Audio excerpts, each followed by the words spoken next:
My name is James Turner. Today we're going to talk about a new book. Just came out, had the opportunity to be the editor and co-author with the former gang member. This book is called Black Gangs in America. I put my heart and soul into this project. Had the opportunity to find out the real truth about how these black gangs got started. Where they got started, where they are now. How did they move from one state to the other? Why did they get started? So I have the opportunity right now of the author of this great book, Black Gangs in America. I have Mr. Cornelius Carroll here, former gang member. Didn't wait till he got out of prison to do his work and research. He stood up in prison. He's gonna talk about the book that he now authors, Black Gangs in America. Mr. Cornelius Carroll. How you doing, Mr. Turner? Man, I'm doing wonderful, man. Glad to be here. Hey, man, it's a great pleasure to be here and to see you again. Man, look, we got this book, man. Yeah, it's one of the greatest books. I mean, I put my best work in this book. And when I came up with this book, and the idea for it, I was in prison. And I was traveling around talking to young kids, man, in the school system and stuff, and they would ask me a lot of questions. And first I was all about the color, you know, the red, the black, the blue, you know, trying to mark the gangsters, Vice Lord, the Crips, and blah. I was trying to track them, you know, because I wanted to learn more about them. Because when I got involved with being a gangster, I didn't know everything I know now. I just knew about the gangsters. I didn't know about the Vice Lord, didn't know about the Crips of the Blood, what they believe in, what they want to do. But if I was going to talk to young people, I had to be able to know everything about Black Gangs in America. Not just the organization that I was affiliated with at the time. I had to know about everybody. So I met a lot of guys in prison, a lot of them from Chicago, a lot of them from LA, you know, a lot of them had been in gangs and stuff. So I started interviewing guys. And trying to get some information about what was going on in Chicago and how people got in the gang, where the color came from, where the religion part came from. That I learned that certain one of them believe in the Bible, some of them believe in Allah. So to go out and talk to a group of young men and women like this, I had to know about the whole set about black gangs in America. That's why I call them Black Gangs in America. Now explain to the people, what qualifies you, Mr. Cornelius Carroll, to write a book like this? See many books out there. I read the information. What qualifies you to write this book? And what makes this book any different from any other book you've seen out there about these black gangs? This book is way different. This is information coming from someone that did 17 years. But let me back you up a little bit, Mr. When I was 12 years old, I got in a gang. And I gang banged, I robbed, and I stole, and I sold, and I fought against these young brothers. I fought with them. Till I got 24 years old. When I got 24 years old, I ended up going to prison. And I stayed in prison from the time I was 24 to 42 years old. I got a chance to cover the whole state of Mississippi. The whole state. Right now, people still looking for a solution. And I already got it. They're looking for something to do. I already done it. I got a chance to go into the school system and work with kids from the kindergarten. I started off playing McGraw, the Crime Stopping Dog McGraw. I started playing the Crime Stopping McGraw, telling kids to say no to drugs and gangs in kindergarten. I got a chance to go and interview young men and women all around the state of Mississippi. 82 counties. 82 counties. And took me 16 years to do it. And I asked questions. I went depth, man, on this study. I went so far. I wanted to know the truth. Because that's the only way you can help. How can I help a kid when I don't know the truth? How can I tell a kid to get out of the game if I don't even know what type of problem this kid is involved with? Every state is different. Every school is different. Every community is different. Every home is different. And to be able to do this, you got to know what you're doing. I was around gang member for 17 and a half years in prison. 17 and a half years. And I asked questions. I want to know who Larry Hoover was. I met him when I was young, but I didn't know too much about him. Met Barksdale, didn't know too much about him. Heard about Jeff Ford, heard about Pep, the one that started the Vice Lord. And I went to asking people. I started writing professors. I started interviewing the Justice Department information they had. I started running information together to see what was right. When someone told me something about Jeff Ford, what I done, I did some study on Jeff Ford. Right. I wanted to know who he was. I read everything about him.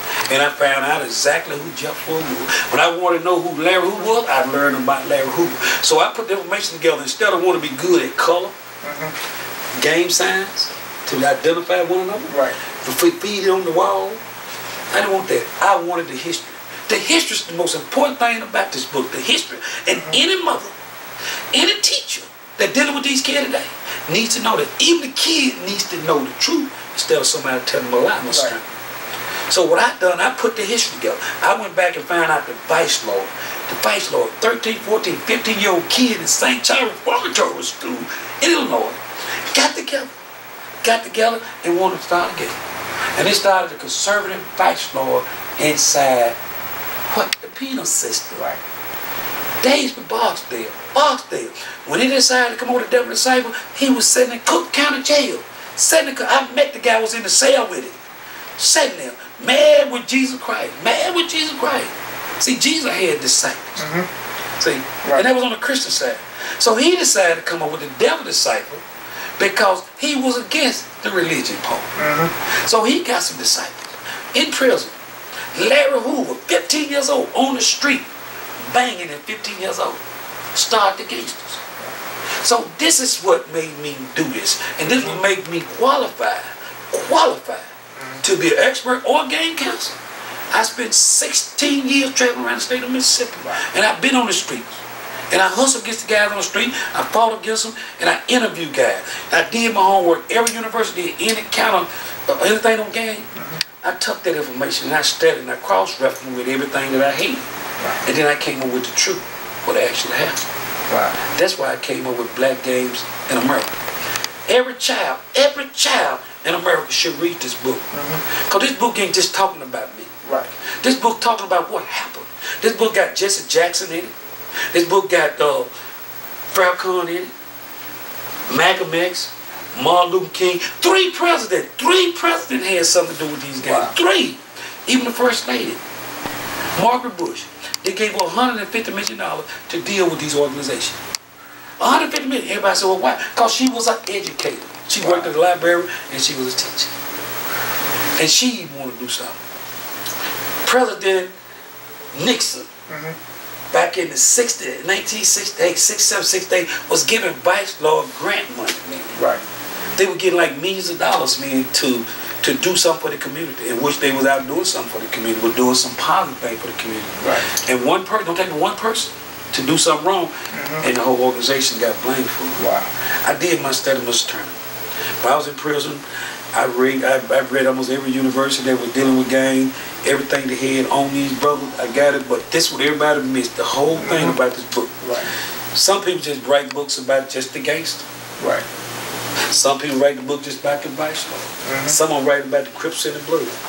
I wrote a book about all four of them. I brought them together and combined them together, and everybody had something to do with these organizations.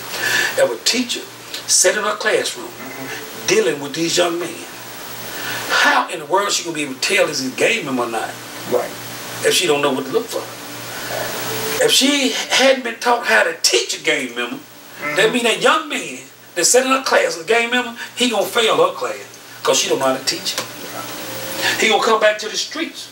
When he come back to the street, gang member got an open arm for him. How can you teach someone when you're in fear yourself? How can a kid learn in the school when he's in fear? Living in Mr. Turner, just to answer your question, living this lifestyle, studying this lifestyle, interviewing, and common sense, Mr. Turner, gave me the will to put this together. Because before I let a bunch of young men on the street tell our kids a lie, I had to tell them the truth. And some people might disagree with that book about a lot of things that they don't want people to know. 53 to 54 years, gangs been running around in this country.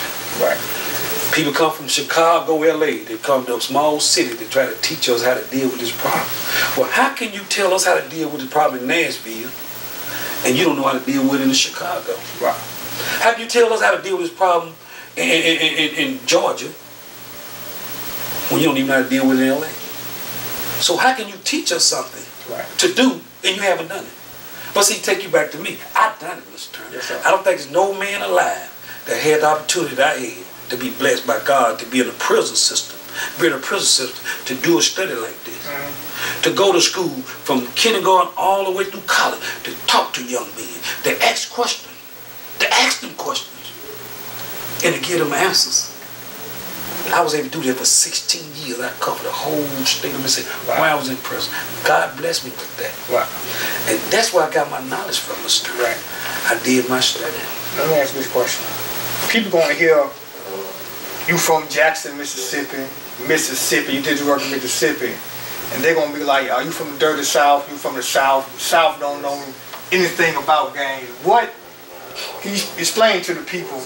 I know some of the leaders, where they're from. Can you explain what makes Mississippi so crucial, and the South so crucial, about how the gangs got started with the leaders? In Mississippi, most of the people that coming from the South usually go north. Right. And that's what happened. When they went north, they end up being in organization. The grandparents end up staying south. The kid went north.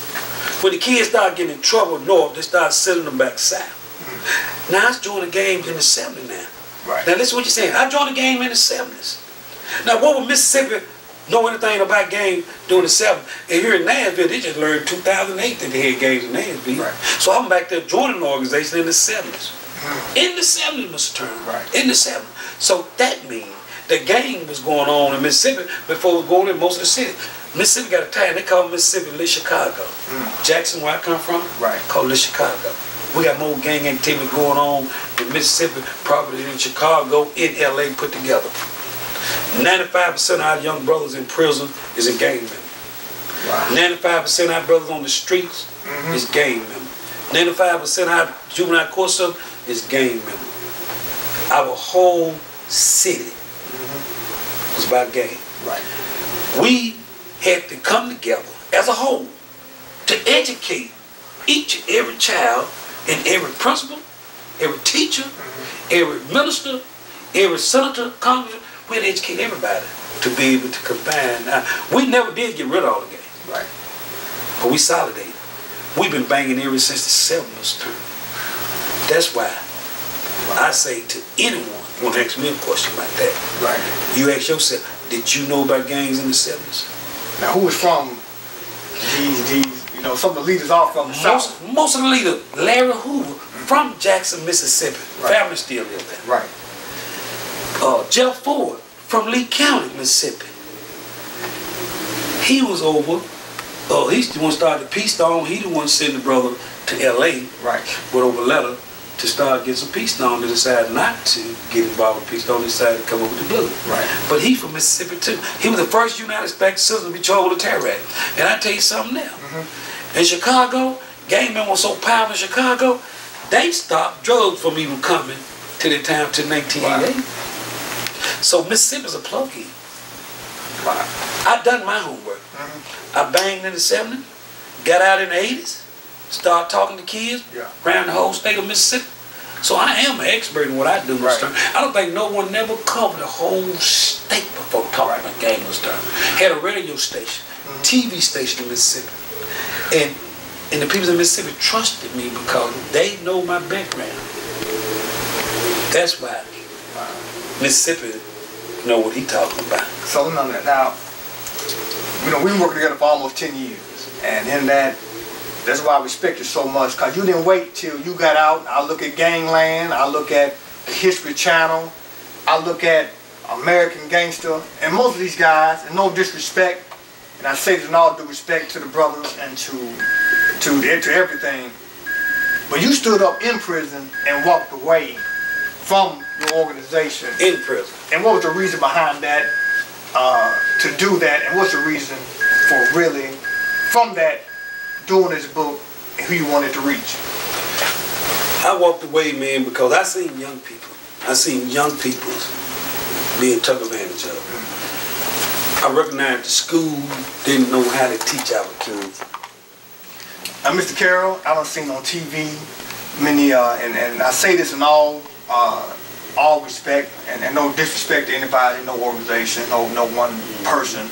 But I look at Gangland, I look at the History Channel, I look at movies, I look at the series American Gangster, and you amaze me. I'm working with you almost 10 years. You amaze me because you decided to walk away from the game and stood up for youth and kids in prison. What made you decide to do that, and then instead of waiting till you got out of prison and work for the kids? When I was sitting in prison, seeing young men come to prison, how can you not want to be part of that? Seeing the mothers and the fathers trying to deal with their young kid without even knowing they was involved with the game. Seeing the teacher trying to teach our kids and being in fear, I had to stand on Mr. Turner. Because I got a passion. I got a real passion for helping children. And I know everybody out there needs to know about these organizations. And the more you talk about them, the more people become educated. And our public need to know the truth. And I stood up because the love that I have for young people. That's why I stood up. America, United States of America, the world, listen to me. If you're a teacher, if you're a kid, if you're a parent, if you're a preacher, you work in any capacity working with you, probation officers, judges, you need to get this book. Don't wait till something tragic happens in your community. Don't wait till you have to bury your son, your daughter. Don't wait till bullets fly in your house. Don't wait till something tragic happens in school. Don't wait till a gun is pointed down to your head and you're a teacher in school. You need this information so you can teach. You in the inner city, you work in the urban school system. Anywhere you work in the school, you got gangs in there. You need this book. Look, you go to our websites, www.savingouryouth.org or www.blackgangsinamerica, or you can call us 615-307-0118, 615-307-0118. Come and get this book. It's only $10. This is a guide for your future. This is a guide between life and death. This is a guide between you saving our future, our kids, and keeping yourself safe, keeping your kids safe, keeping yourself safe, keeping your church safe. Then for someone dying, you need to get this book. This is the truth.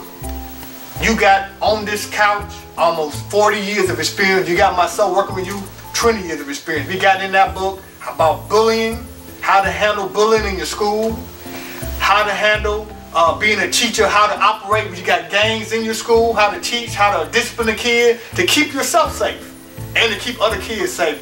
This is about the future of America. It's about educating our kids, it's about keeping our communities and schools safe. Where your kids go, where my son go, where my nephews, where all of my family go around America. You need to get this book to educate yourself. Kids, don't wait till to be a part of something you don't know nothing about. Find out what the organization, why they got started. You need to get this book. It's only $10. You can't beat that. It's only $10 to get this book about the history of the black gangs that's been around for over 50 some years. You got to get it. Don't wait till it's too late. You need to go and order it right now. Don't wait till it's too late. Don't wait till another bullet fly. Don't wait till your kid get jumped. Don't wait till another kid get bullied. Get this book to educate yourself. You can educate others. Learn the truth, my brother.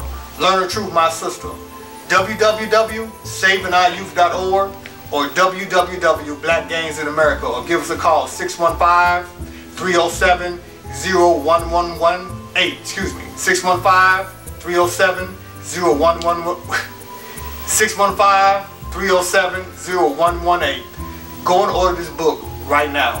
You also got I believe one of the two of the best combinations you can get to come to your school, speak to your youth. We do consulting. We do assessments of schools. We help schools out. We help bring peace in your school and your community. You need to learn about this, about workshops. We can bring this workshop to you. We can bring on how to keep violence out your school. We can come and consult your school on how to better enhance security and how to keep the kids safe. We can also talk to the kids that might be involved or not involved to keep them safe and keep them aware and keep this situation out the school. We are here to help. You will buy this book. You got to get this book. Call us to come and help your school, help your church, help your community. We're here. We love our young people. We love America. We want to see everyone safe and everyone to learn the truth. Come and get this book. Don't wait till it's too late. Have a good little... Yeah, y'all get your souls in position. You got to tell me to play out, be tough.